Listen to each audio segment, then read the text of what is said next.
Bagi sebagian besar negara, presiden atau perdana menteri adalah pemegang kekuasaan tertinggi. Tapi di Iran situasinya berbeda. Di sana, kekuasaan justru ada di tangan seorang ulama. Seorang pria berjubah panjang dan bersorban hitam yang punya kendali luar biasa atas negara.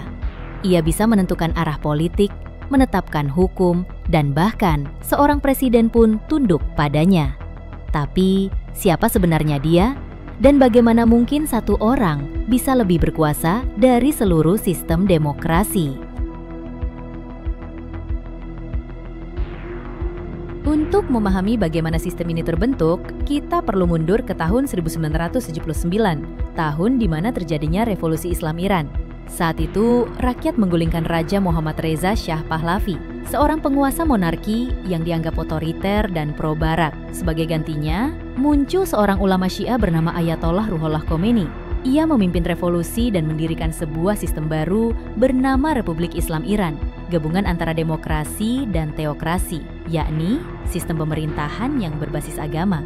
Secara struktur, Iran memang punya parlemen dan presiden yang dipilih langsung oleh rakyat. Namun, semua lembaga itu diawasi oleh para ulama, dan di puncaknya ada satu sosok sentral yang disebut rahbar atau pemimpin tertinggi.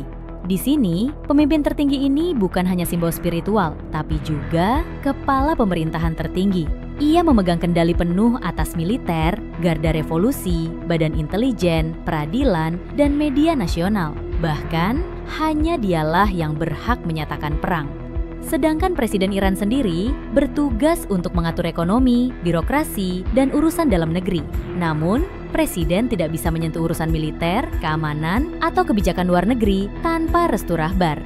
Dengan kata lain, Presiden yang menjalankan dan rahbarlah yang mengarahkan. Lalu, bagaimana cara seseorang bisa menjadi rahbar? Yang jelas, mereka tidak dipilih oleh rakyat. Rahbar dipilih oleh lembaga khusus bernama Majelis Ahli, sebuah lembaga yang di dalamnya terdiri dari 86 ulama senior yang dipilih setiap 8 tahun melalui pemilu. Tapi uniknya, calon anggota Majelis Ahli terlebih dulu harus disetujui oleh Dewan Wali, sebuah badan konservatif yang setengah anggotanya ditunjuk oleh rahbar sendiri. Dengan kata lain, rahbar punya pengaruh tidak langsung terhadap siapa yang boleh memilihnya. Secara teori, Majelis Ahli bisa mencopot seorang rahbar. Namun sejak dibentuk, belum pernah satupun rahbar diberhentikan. Dan jabatan ini praktis bersifat seumur hidup. Untuk menjadi rahbar, seseorang haruslah seorang ayatollah agung, ulama berpangkat tinggi dengan pemahaman mendalam tentang hukum Islam, fikih, dan juga politik. Saat ini, pemimpin tertinggi Iran adalah Ayatollah Ali Khamenei, yang naik jabatan pada tahun 1989 setelah wafatnya Ayatollah Ruhollah Khomeini.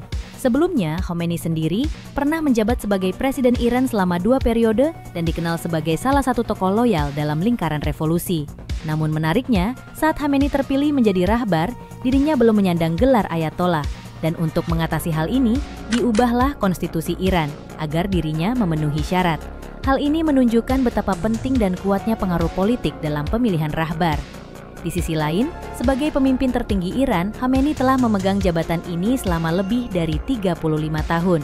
Ia dikenal vokal dalam konflik dengan Israel dan Amerika Serikat, serta menjadi tokoh sentral dalam arah politik Iran sejak akhir 80-an.